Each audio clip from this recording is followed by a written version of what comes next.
I was standing in my parents' driveway with an eviction notice in one hand and a cashier's check in the other when my father smiled like he'd finally won. "You should have just paid the rent," he said. The bank manager behind me cleared her throat.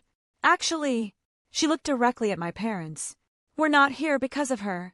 The smile disappeared from my father's face so quickly it was almost painful to watch. That was the exact moment everything they'd spent years building on lies started collapsing. But to understand why a bank manager was standing in my parents' driveway with 2 sheriff's deputies, you need to know how my own family turned me into their personal ATM. And how they never expected me to stop paying. 3 months earlier, I rented the upstairs apartment in my parents' duplex. Before anyone jumps to conclusions, no, I wasn't living at home because I couldn't afford my own place. Actually, it was the opposite. The arrangement had started 5 years earlier after my grandmother passed away. She'd left the duplex to my parents with one condition: keep the family together. My parents interpreted that as keeping me upstairs and charging me rent. At first, it made sense. The apartment was completely separate. Private entrance, 2 bedrooms, small kitchen, laundry, even its own parking spot. The rent was $950 a month. Fair for the neighborhood. Honestly, maybe even a little low. I worked as a senior graphic designer for a medical software company. Steady salary, good benefits, remote position, no debt except my car payment. I could have moved anytime. But why? I was saving nearly $1,000 every month compared to renting somewhere else. I thought everyone benefited.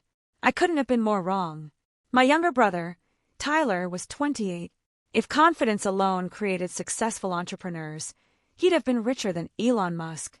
Instead, he had started 6 businesses in 7 years. A custom sneaker company, a cryptocurrency consulting agency, a meal prep service, a drone photography business, a men's skincare brand, and most recently, a gourmet coffee roasting company. Each one was supposedly the next big thing. Each one failed. Each failure somehow wasn't his fault. It was the market, the timing, the investors, the algorithm, the economy. Never Tyler. Never. My parents treated every new business like the second coming. Dad would proudly introduce him. "My son owns 3 companies. Mom constantly posted inspirational quotes on Facebook. Support small businesses. Dream big. Family believes in family." Meanwhile, those businesses were mostly funded by my parents' retirement savings. Then credit cards. Then home equity loans. I didn't know any of that at the time. I only knew Tyler always seemed to have money for expensive equipment despite never making any. One Sunday, Mom invited me downstairs for dinner. Whenever Mom made pot roast, everyone showed up, including Tyler. He arrived 30 minutes late in a brand new Ford F-150. I stared through the dining room window. Didn't he just buy a Jeep? Dad laughed proudly. Business write-off. Tyler winked. Gotta spend money to make money. I almost asked, "What money?" But I bit my tongue. Dinner started pleasantly enough. Mom asked about work. Dad complained about property taxes. Tyler talked for 40 straight minutes about artisan coffee beans sourced from Guatemala. No one interrupted him. No one ever did. Finally, Dad folded his napkin. "So," that single word made my stomach tighten. Whenever Dad started a sentence with "so," he wanted something. "We've been reviewing expenses." I looked up. "What expenses?" "The property." I frowned. "What about it?" Mom wouldn't meet my eyes. Dad continued, "We're raising your rent." I blinked. "Okay, starting next month, it'll be $1,900. I laughed. Actually laughed. Because obviously he meant $1,100. Or maybe $1,200. $1,900? Dad nodded. "That's the market rate." I stared. "No, it isn't." "It is." I literally looked at apartments last week for a coworker. They were $1,500. Dad shrugged. "Different properties." "No. They were nicer than this."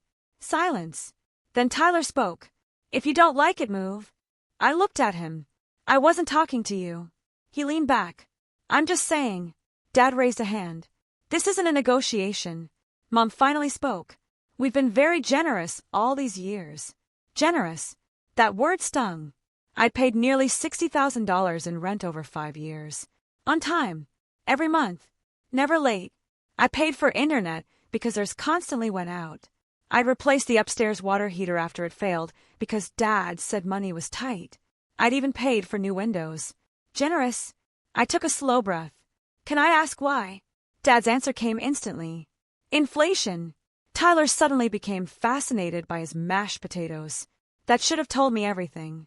That night I couldn't sleep. $1,900. Even if I could afford it. Why? The math made no sense.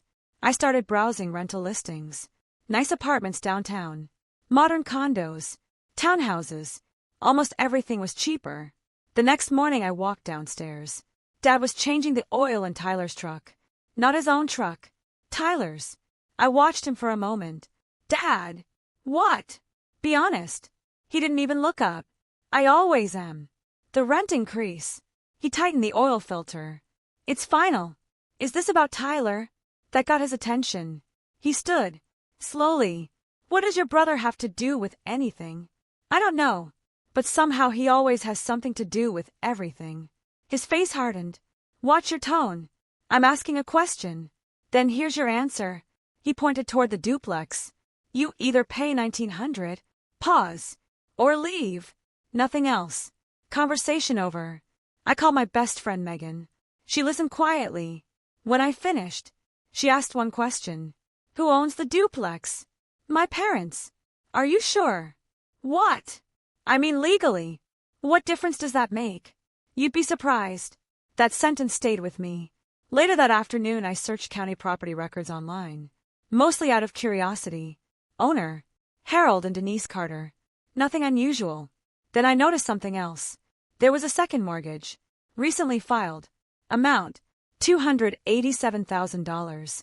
I frowned. The duplex had been almost paid off years ago. Why borrow nearly $300,000? I clicked deeper. Another lien. Business collateral. Business name. Carter Artisan Coffee LLC. Tyler's company. I sat frozen. My parents had borrowed against the duplex to finance Tyler. Suddenly, $1,900 made perfect sense. It wasn't rent. It was a bailout. That evening Tyler knocked on my apartment door carrying 2 coffees. Peace offering. I accepted one but didn't drink it.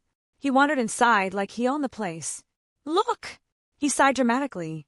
I know Dad handled it badly. You think. But they're under pressure. I know. His eyebrows lifted. You know what? I know about the mortgage. Silence. His expression changed instantly. What mortgage? The one tied to your coffee company. He looked away. It'll pay off. Has it? We're expanding. With what money? He laughed nervously. You wouldn't understand entrepreneurship. No. I understand debt. His jaw tightened. This family always believed in supporting each other. I stared. I've supported this family for years. Exactly. So what's the problem? There it was. Not gratitude. Expectation. He genuinely believed my money belonged to everyone. You want me to finance your business. He spread his hands. It's temporary. How temporary? He didn't answer. Instead he smiled. You make good money. I felt something inside me crack. Not anger. Clarity. For years, they hadn't seen me as a daughter. Or a sister. They saw me as reliable income. The one child who always paid. Always helped. Never complained. Until now. I handed him the untouched coffee. I'll let you know my decision. As he reached the door, he turned around. Just remember, if you move, he smiled, you'll regret losing family over money. I watched him leave. Then I locked the door. For the first time in my life. Against my own brother. And that night, I made one phone call that would quietly begin destroying every lie my parents had built. I didn't call a lawyer first. I called a realtor. Not because I planned to buy a house. Because I wanted to know exactly what my apartment was actually worth. If my parents insisted $1,900 was market rent, I wanted someone with no emotional investment to tell me whether I was crazy. The realtor, a woman named Cynthia, agreed to stop by after work. She spent maybe 20 minutes upstairs. She looked around the kitchen, measured a bedroom, peeked inside the bathroom. Then she laughed. I'm sorry. I frowned. What? You said they're asking $1,900, starting next month. She shook her head. Maybe if they'd renovated everything. She pointed at the original cabinets. The appliances are over 15 years old. She tapped the old windows. Single pane. Then the carpet. I'd list this around 1,400. She paused. Maybe 15 if the market got really competitive. I thanked her. She handed me her business card. If you're thinking of moving, call me. I know several places available. As soon as she left, I stared around the apartment. 5 years.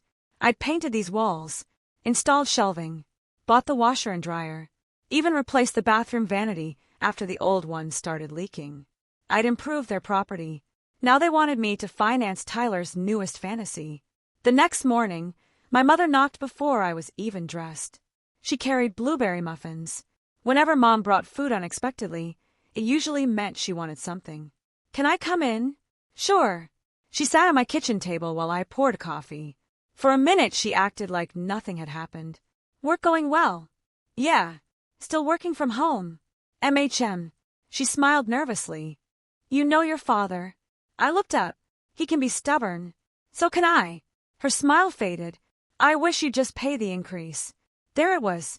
I know things are tight. Tight. She nodded. Families go through difficult seasons. Families also tell each other the truth. She looked confused. What do you mean? I know about the mortgage. The color drained from her face. For several seconds, she said absolutely nothing. Then, who told you? So it's true. She looked down into her coffee. We didn't want you worrying. Worrying? You mortgaged Grandma's duplex. It's still ours. To fund Tyler. She whispered. He needed help. I couldn't believe what I was hearing. How much? Silence. Mom. Finally. Almost $300,000. I nearly dropped my mug. $300,000? It wasn't all at once. That somehow makes it better. Tears formed in her eyes.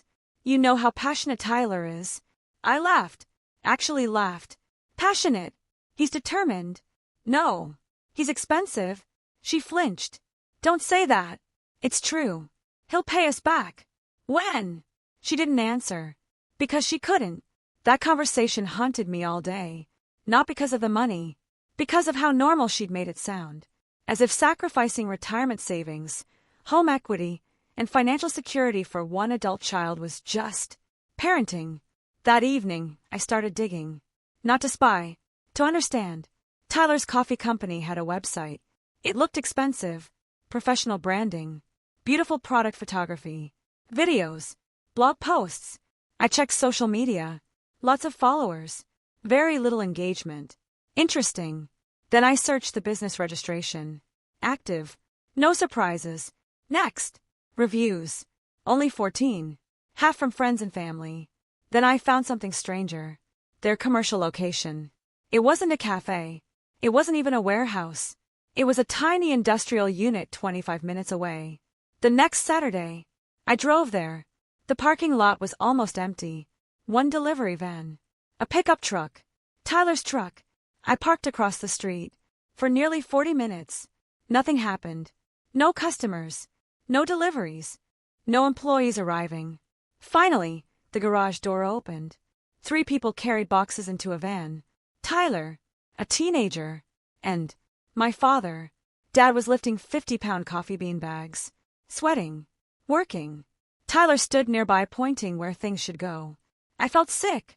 My retired father wasn't enjoying retirement. He'd become unpaid labor. Because Tyler kept chasing impossible dreams. That night Dad called. You spying on us now? So Tyler had seen my car. I happened to be nearby. Bull. You looked exhausted. I'm fine. No. You aren't. His voice hardened. You don't know everything. Then tell me. Silence. Then he said something I'd never expected. If this business fails. He stopped. We lose everything. Everything. I sat up. What do you mean, everything? The house. The duplex. Our savings. I closed my eyes. $300,000. Maybe more. How deep were they? Dad. That's why we need your help.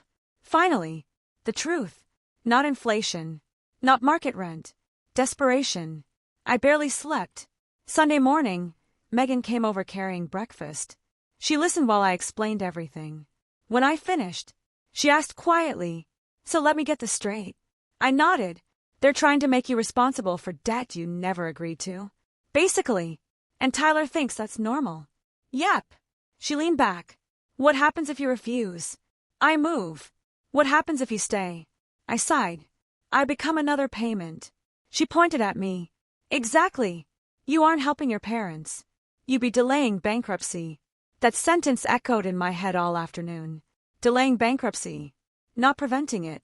Monday morning, I requested vacation time. Just 3 days. Then I started apartment hunting. Not online. In person. By Wednesday afternoon. I'd signed a lease. Beautiful place. 2-bedroom. Underground parking. Gym. Walking distance to work if I ever returned to the office. Rent. $1,450.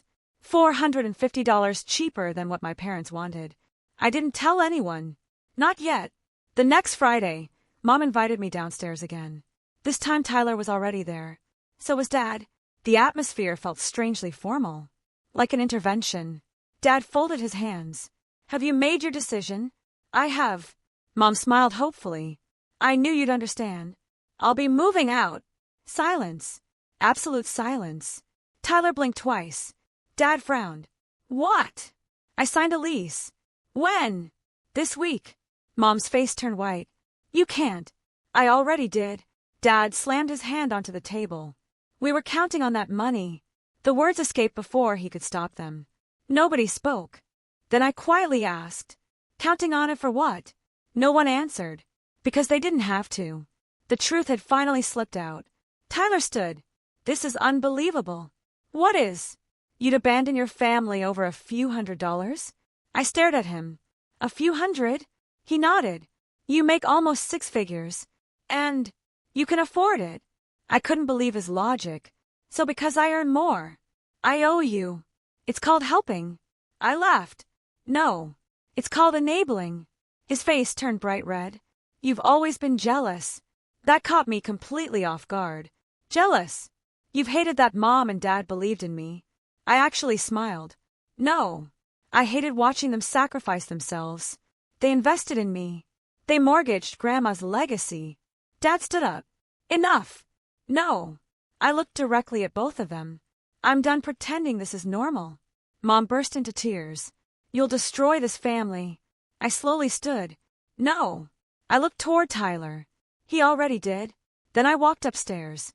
For the first time, I didn't feel guilty. Moving day came 2 weeks later. I hired professional movers. Everything went smoothly. Almost. As they loaded the last couch, Tyler blocked the truck. You can't leave. The movers looked confused. I walked over. Move. You owe us. I owe you nothing. You signed no notice. I gave 30 days. Dad says that's not enough.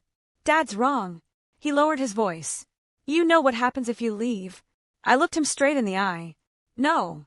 You tell me. His confidence disappeared. The bank.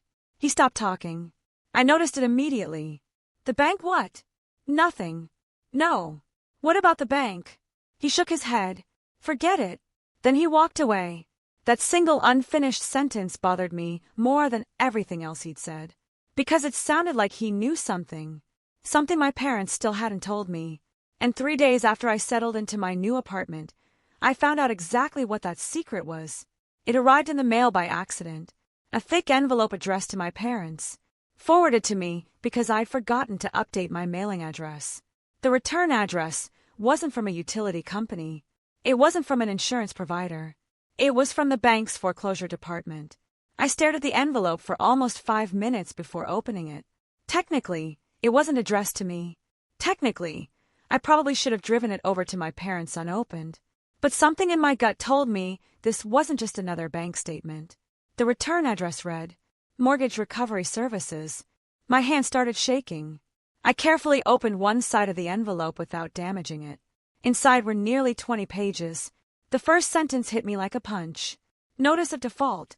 I reread it 3 times. There had to be a mistake. My parents were over 90 days behind on their loan. 90. Not 30. Not 60. 90. I kept reading. Past due balance. $23,614. Failure to cure the default. Foreclosure proceedings may begin. Property used as collateral. I froze. Not property. Properties. Plural. The house. The duplex. Both listed. Grandma's duplex. The house I'd grown up in. Everything. Collateral. I felt physically sick. I called my mother immediately. She answered on the second ring. Hi, sweetheart. You didn't tell me. Silence. What? The foreclosure notice. Nothing. Not even breathing. Finally. Where did you get that? It came to my new address. Another silence. Then. We were going to fix it. How? We're working on something. What? She didn't answer. Mom. We just need a little more time.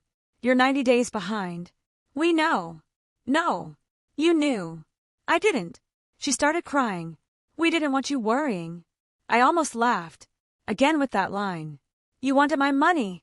No. You wanted $1,900 every month. It would have helped. Helped. It wouldn't have saved you. She whispered. We thought Tyler's holiday sales would turn everything around. Holiday sales. It was August. My brother's entire business plan depended on Christmas that hadn't happened yet. I drove to the duplex that evening.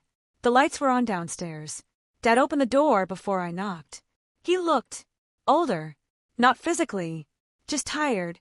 The kind of tired that sleep can't fix. You opened our mail. It came to me. He stepped aside. Come in. Mom sat at the kitchen table. Tyler wasn't there. Thank God. I laid the papers on the table. So, I looked at both of them. When were you planning to tell me? Dad rubbed his forehead. Never.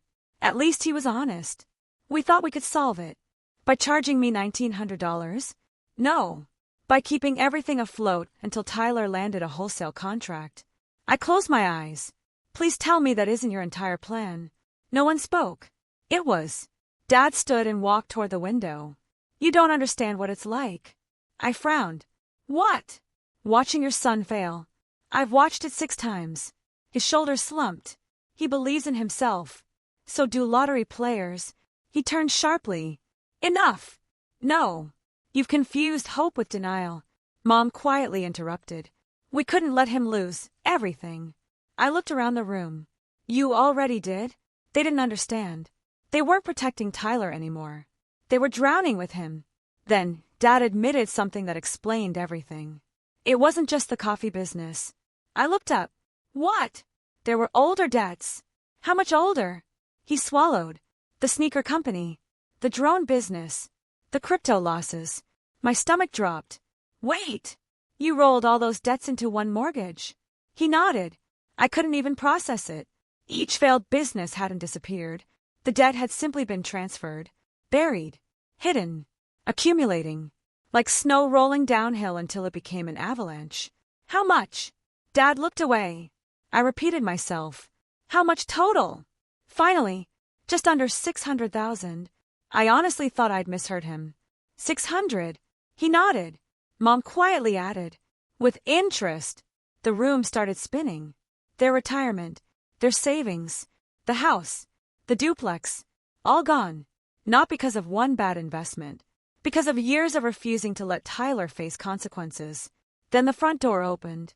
Tyler walked in carrying takeout. He stopped when he saw me. Oh, perfect timing.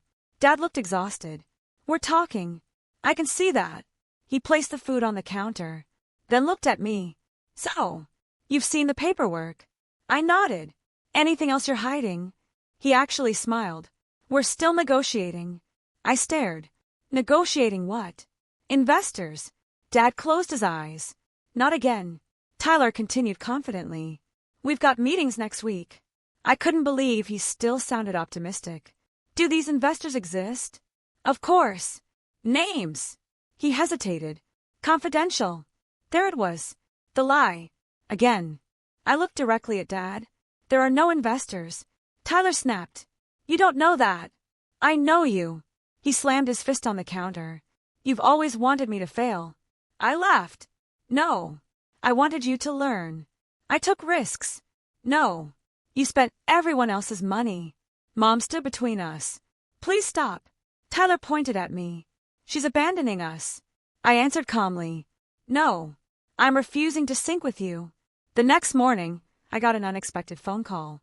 The number was unfamiliar. Hello. Is this Emma Carter? Yes. My name is Linda. Pause. I'm calling from First Regional Bank. My stomach tightened. I think we should talk. We met the next afternoon. Not at the bank. At a small coffee shop downtown. Linda looked to be in her early 50s. Professional. Come.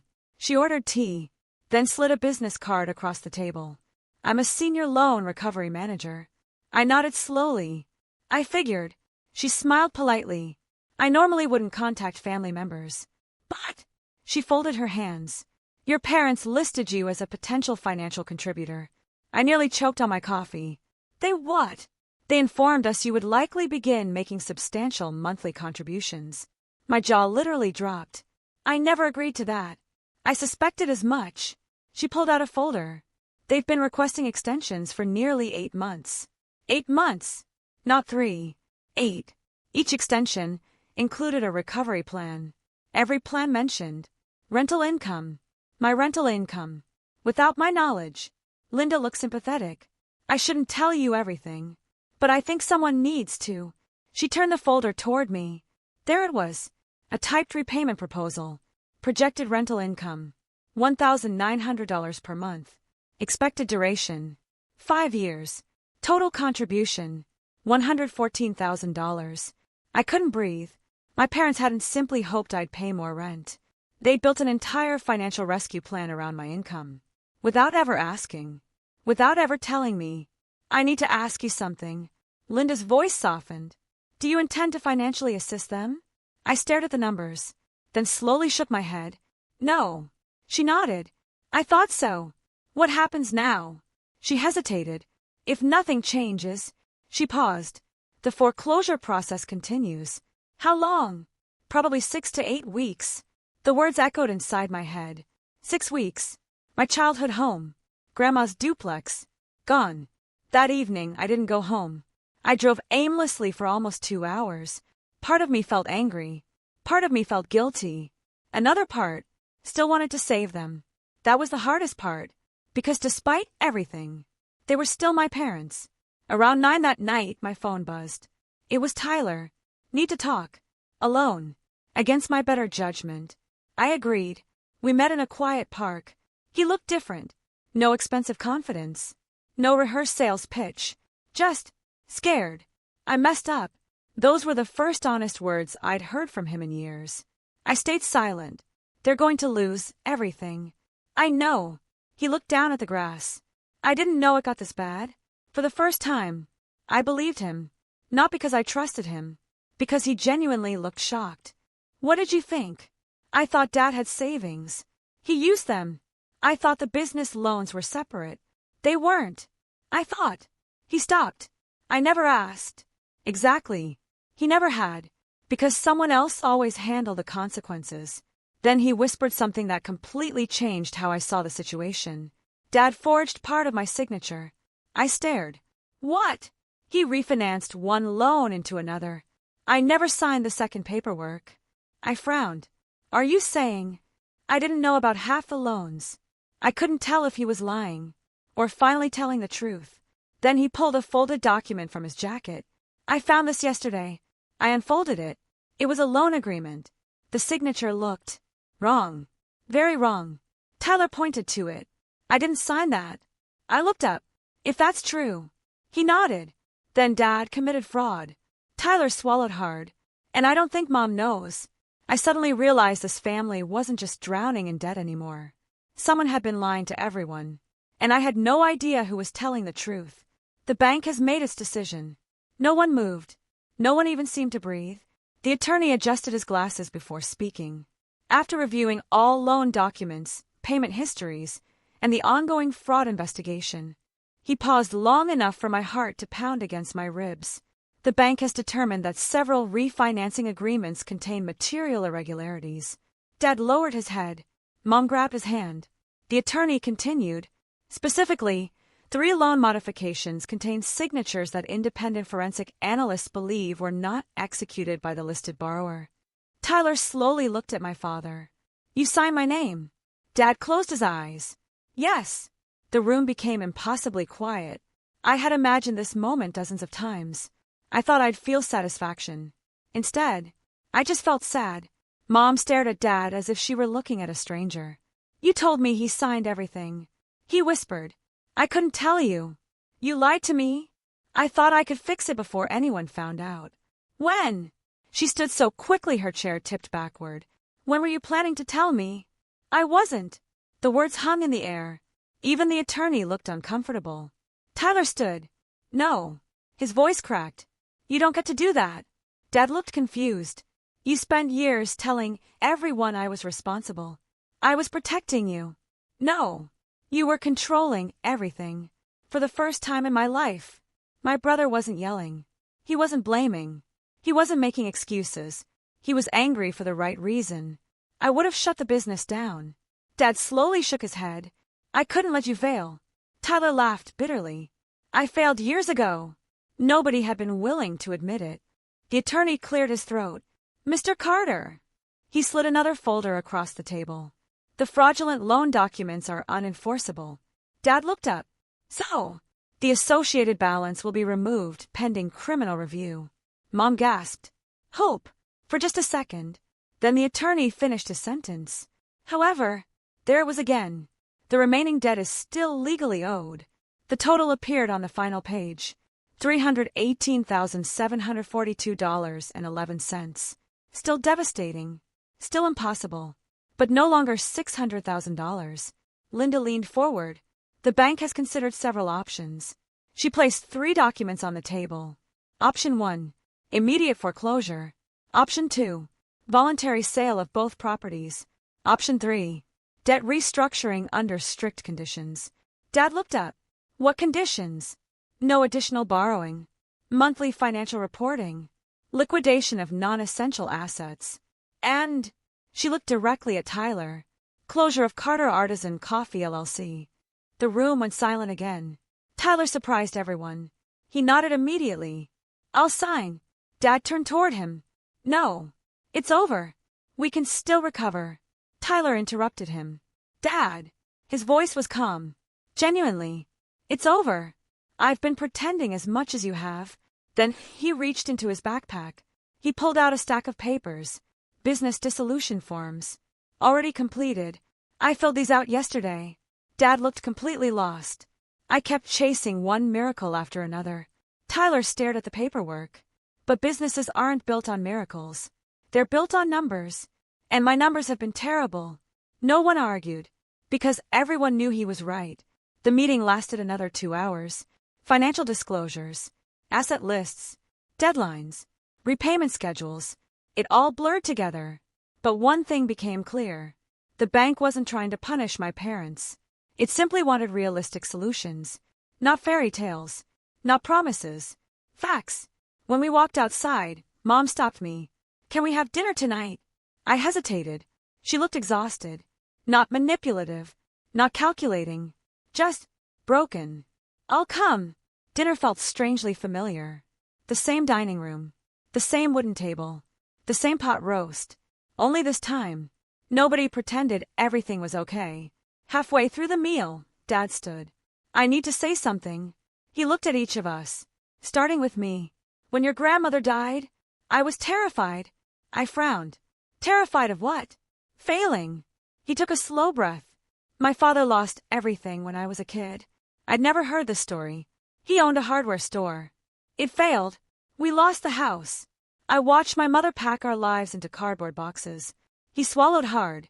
I promised myself my children would never experience that. Instead, he'd recreated it. Just differently. I thought if I kept solving problems, they'd disappear. He smiled sadly. They don't. They grow. I could see tears forming in Mom's eyes. So I borrowed. Then refinanced. Then borrowed again. Each time believing. One more month. One more chance. One more breakthrough. He looked toward Tyler. I wasn't saving you. I was protecting myself from admitting I'd failed. That sentence changed everything. Tyler slowly stood. You didn't fail because my business failed. Dad looked confused. You failed because you stopped telling the truth. Nobody spoke. Not because we disagreed. Because it was exactly right. After dinner, Mom asked if I'd stay behind. We sat on the back porch. Crickets chirped in the yard. For several minutes, she simply watched the sunset, then quietly said, "I owe you an apology." I nodded. "You do. I kept asking you to sacrifice, because it was easier than asking Tyler to." She looked down. "You were dependable, so we leaned on you." I kept telling myself it was only temporary, but temporary became years. She started crying. "I understand if you never forgive me." I reached across the table. Not to erase the past, just to stop her from crying alone. "I forgive you." She looked shocked. "But," I continued, "forgiveness isn't the same as trust." She slowly nodded. "I know, and I'm going to have to rebuild that." The following week became a blur. Dad sold his truck, the one he'd loved for 15 years. Tyler sold nearly all the roasting equipment. Mom went back to work part-time at the local library after being retired for almost 3 years. Every decision hurt, but every decision was real. For the first time, nobody was pretending anymore. One afternoon, Tyler asked if I'd meet him for lunch. He arrived wearing jeans, work boots, and a plain gray t-shirt. No designer watch, no expensive truck, no CEO hoodie, just Tyler. "So," I smiled. "What's new?" He laughed. "I got a job." I nearly dropped my drink. "What?" He slid a business card across the table. "Operations assistant, regional coffee distribution company." "They hired me." I looked up. "You're working for another coffee company?" "Funny, right? What changed their mind?" He grinned. I told them every mistake I'd ever made. I couldn't help smiling. They said honesty was refreshing. He became serious again. "I've been thinking." "Dangerous." He laughed. "I know." Then, "I'm sorry. I waited. I spent years treating you like a backup savings account. I assumed you'd always bail us out. You shouldn't have had to." It wasn't a perfect apology, but it was honest. And honestly, that mattered more. 3 months passed. The restructuring plan was working. Barely. Dad attended financial counseling every Thursday. Mom managed every household expense down to the dollar. Tyler never missed a payment toward the remaining debt. And me? I kept living in my apartment. For the first time in years, no one asked me for money. No one hinted. No one manipulated. We talked about normal things again. Movies, recipes, work, life. It felt peaceful. Then, one rainy Tuesday morning, I received a phone call from Linda. She sounded happier than I'd ever heard. "I thought you'd want to know." "What?" "The restructuring review is complete." I smiled. "Good news." "Very." She paused just long enough to build suspense. "The bank has approved a permanent settlement." I leaned forward in my chair. "What does that mean?" "It means your parents are keeping both properties." I closed my eyes in relief. Grandma's duplex was safe, at least for now. But Linda wasn't finished. "There's something else." "What?" She laughed softly. "You might want to sit down." Because someone had quietly made an offer that would change my parents' future forever. And none of us had any idea who it was. "You might want to sit down." Linda waited until I pulled into a parking lot before continuing. "Someone has submitted an offer to purchase the vacant lot behind your parents' duplex." I frowned. "What vacant lot?" "The half-acre parcel." I blinked. "What half-acre parcel?" There was a long pause. "You didn't know?" "No. I assumed your family had discussed it." My stomach tightened. No one told me anything. When I was a kid, the area behind Grandma's duplex had just been an overgrown field. We played tag there, built forts. Grandma planted sunflowers every spring along the fence. I'd never thought of it as separate property. Linda explained that years ago my grandparents had purchased the neighboring lot as an investment. It had stayed vacant ever since. Now, thanks to new commercial development nearby, its value had exploded. The offer on the table, $485,000. I nearly drove onto the shoulder. "What?" "The buyer wants a quick closing." I stared through the windshield. "Why hasn't this solved everything already?" Linda sighed. "Because your father refused to sell." I couldn't believe it. 4 months my parents had been drowning in debt, while sitting on a piece of land worth nearly $500,000. That evening I drove straight to the house. Dad answered the door before I knocked. "You know." I didn't ask how. He could read my face. "You refused to sell the lot." He nodded. "I did." "Why?" He looked toward the backyard. Your grandmother loved that land. I took a slow breath. So instead, you almost lost the house she wanted us to keep? His shoulders dropped. I know how that sounds. No. You finally know how that sounds. Mom joined us in the living room. She looked confused. What lot? Dad slowly turned toward her. You never told, Mom. He couldn't even answer. She stared at him. There was another asset. Silence. Harold. Another silence. You kept this from me too? He whispered. Yes. Mom sat down hard on the couch. I don't even know who you are anymore. For several minutes nobody spoke. Then Dad walked to an old cabinet in the dining room. He removed a weathered envelope. Inside was Grandma's handwritten letter. The same one she'd left with her will. He handed it to me. I've never shown anyone. My hands trembled as I unfolded it. Grandma's handwriting hadn't changed. Neat, steady, warm. The last paragraph caught my attention immediately. A house is never more important than the people inside it. If you ever have to choose between protecting land and protecting your family, choose your family. Land can be bought again. Trust cannot. I looked up at Dad. You remembered it wrong. Tears rolled down his face. I know. For years. He convinced himself Grandma wanted him to preserve every piece of property. In reality, she'd wanted him to preserve the family. Those weren't the same thing. The next morning Dad called the buyer. Within 48 hours, they had an agreement. The sale closed 3 weeks later. After taxes and fees, there was enough money to pay off every remaining loan, eliminate the foreclosure risk completely, create a modest retirement fund for my parents, leave a small emergency savings account. Not millions, not riches, but freedom, real freedom. The strangest part, once the debt disappeared, everything else started changing too. Dad stopped pretending he had all the answers. Mom stopped hiding financial problems. Tyler stopped chasing shortcuts. And I stopped trying to rescue everyone from the consequences of their own choices. 6 months later, Dad invited me over for coffee. Not because he needed something, just coffee. That alone felt unusual. When I arrived, the duplex looked different. Fresh paint, new landscaping, a repaired porch railing, small improvements, paid for with cash, no loans. Dad smiled. We're finally living within our means. I smiled back. It looks good. As we sat on the porch, he handed me a folder. What's this? I transferred something. I opened it. My name appeared on the first page. I looked up. Dad! The duplex. I frowned. What about it? We created a trust. I stared at him. The property will eventually pass equally to you and Tyler. I laughed softly. Equal. He nodded. For the first time in years. No favorites. No secret loans. No hidden promises. Everything documented. Everything transparent. A week later Tyler called. Busy. Not really. Come by work.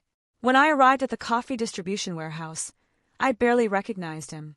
He wore a reflective safety vest, a company ID badge, steel-toe boots. He was loading inventory into delivery trucks. One of his coworkers waved. Your brother's the hardest worker we've hired all year. Tyler rolled his eyes. They're embarrassing me. The supervisor laughed. I'm serious. After work we grab burgers. You happy? He thought about it. I make less money. But I sleep. I smiled. I don't spend every night wondering how to fake success anymore. He took a bite of his burger. You know something funny? What? I actually like working. You always liked working. You just hated accountability. He laughed. Yeah, I did. Almost a year after everything happened, I received an invitation in the mail. Neighborhood Business Association Annual Awards. Tyler had been nominated. Not for Entrepreneur of the Year. Not for Startup Innovation. Instead, Outstanding Community Employee. He didn't win because he built a huge company. He won because after work he volunteered to help small local cafes improve inventory systems, free of charge, using every lesson he'd learned the hard way. When they called his name, he looked completely shocked. During his short acceptance speech, he said something I'll never forget. I spent years trying to look successful. He smiled toward our family. It turns out being useful feels a lot better. After the ceremony, we walked outside together. Mom slipped her arm through mine. Dad stood beside Tyler. For the first time in a very long time. Nobody was arguing. Nobody wanted money. Nobody was hiding bad news. It felt quiet, healthy, normal. As we reached the parking lot, Dad stopped me. I owe you one last apology. You've apologized. Not for this. He reached into his pocket and handed me an old key. I recognized it immediately. The original key to Grandma's upstairs apartment. The first day you rented from us. He looked ashamed. You were never just a tenant. I know. You were our safety net. I nodded. I figured that out. I'm sorry we treated your reliability like an obligation instead of a gift. Those words meant more than any check ever could. Every once in a while, people ask me if I regret moving out.